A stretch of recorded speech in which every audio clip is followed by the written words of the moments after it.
Magandang buhay mga kabutingting. Meron tayong gagawin dito na isang Vivo Y12. Ayan o. Ang problema nito, yung kanyang charging pin. Kapag nag-charge ka, mag-charge siya, hawak-hawak mo. Ito. Kapag binitawan mo siya, mawawala siya. Ayan o. Kaya kailangan kapag nag-charge, hindi siya dapat nagagalaw sapagkat maluwag na yung kanyang charging pin. May tama na siya. Kaya ang gagawin natin dito, ayan o, tingnan nyo. Ang gagawin natin, pagka ganyan, change charging board na kayo. Ayan. Simulan natin mga kabutingting.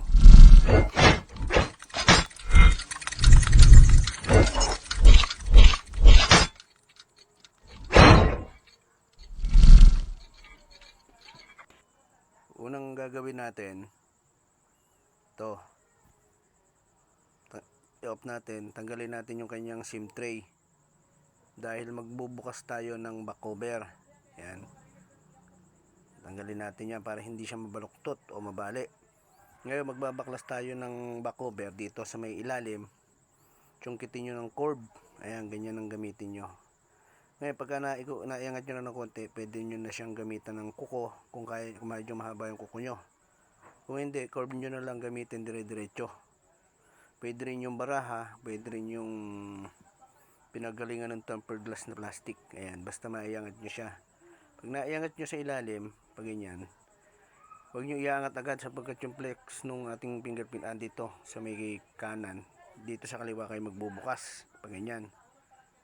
Tapos tatanggalin nyo yung kanyang tornilyo para maiangat nyo yung kanyang flex nung ating fingerprint. Wala kaming pakialam! Tapos dito sa ilalim na yan, dyan tayo magtatanggal ng tornilyo. Yan. Dahil magpapalit tayo ng buong charging board. Hindi lang charging pin ang papalitan natin para maganda ang pagkakagawa, lapat na lapat. Yan. Pagbibili kayo ng pagbibili kayo ng charging board, yung with IC para fast charging din siya. Yan. Ikaw ay napadaan sa aking channel. Please like and comment. Subscribe na rin mga kabutingting para maging updated kayo sa mga susunod na video. Ayan. Angat nyo yan, yung cover ng ating charging board. Ito, yung buo na yan. Papalitan natin. Angat nyo yung flex para sa main board. Ayan. Tapos sungkitin nyo lang yung board, yung charging board natin. Ayan o.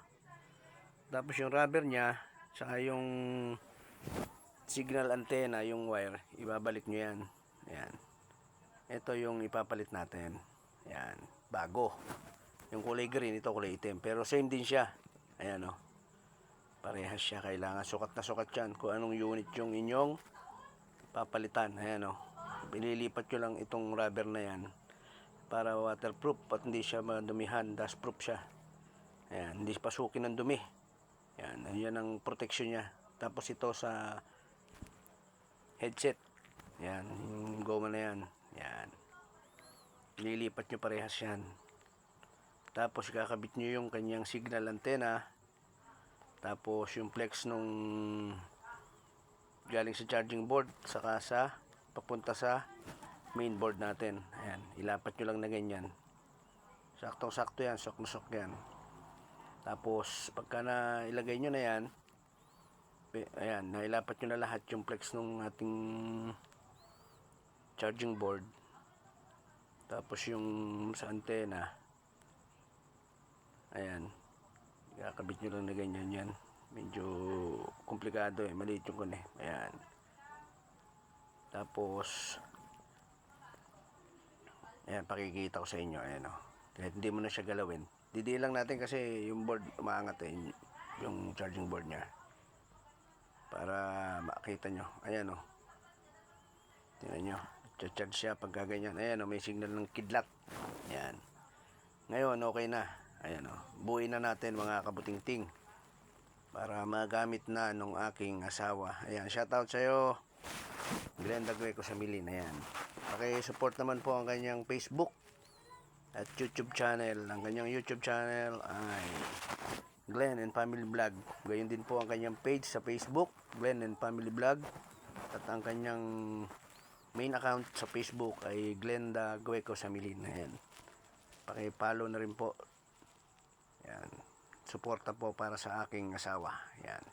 Ngayon, ibabalik natin lahat yung mga tornilyo na yan para pag ikinabit natin yung back cover, lapat na lapat. Pati yung ating flex ng fingerprint, ikakabit natin lahat yan. Itong ginawa natin ay Vivo Y12.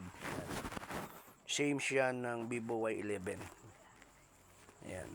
Replacement ng LCD, ganun din. Y11 din. Pwede siya. Compatible siya sa Y12.